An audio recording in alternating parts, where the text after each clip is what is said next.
ഉമ്മയും ഭാര്യയും ഒരുക്കുന്ന ഭക്ഷണമായിരുന്നു നവാസിന് ഏറെ ഇഷ്ടം.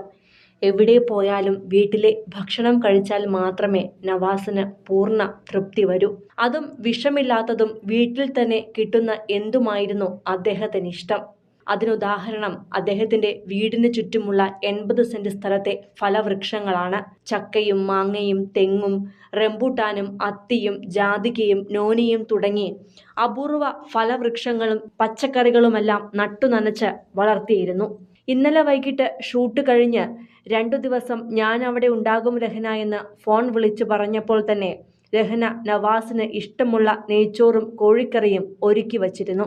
ഇനി എങ്ങാനും വരാൻ ലേറ്റ് ആയാലോ എന്ന് കരുതി ചൂടോടെ കഴിക്കുവാൻ കാസറോളിലേക്ക് അത് പകർന്നും വെച്ചു. എന്നാൽ പ്രിയപ്പെട്ടവനെ കാത്തിരുന്ന രഹ്ന അറിഞ്ഞത് നെഞ്ചു പൊട്ടുന്ന ആ വാർത്തയായിരുന്നു. പതിവ് ചിരികളികളോടെ വീട്ടുമുറ്റത്തേക്ക് കടന്നുവരുന്ന അദ്ദേഹത്തെ കാത്തിരുന്ന രഹ്നയും മക്കളും മിനിറ്റുകൾക്ക് മുമ്പ് കണ്ടത് ചേതനയറ്റ മൃതദേഹമായി എത്തിയ തങ്ങളുടെ പ്രാണനെയാണ്.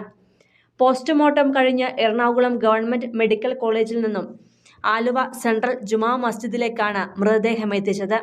അവിടെ നിന്നും നേരെ ആലുവ 4-ാം മൈലിലെ സ്വന്തം വീട്ടിലേക്കും. നാട്ടുകാരും സുഹൃത്തുക്കളും ബന്ധുക്കളും അടക്കം 100 കണക്കിന് പേരാണ് അദ്ദേഹത്തെ അവസാന നോക്കു കാണുവാൻ വീട്ടിലേക്ക് എത്തിയത്. അങ്ങനെ എത്തിയവർക്കെല്ലാം വേദനയായി മാറിയത് അദ്ദേഹം ആ വീട്ടിൽ ഒരുക്കി വച്ചിരുന്ന കാര്യങ്ങൾ തന്നെയാണ്.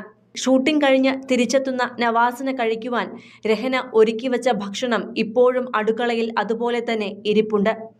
അതിനുശേഷം ആരും ജലപാനം പോലും കഴിച്ചു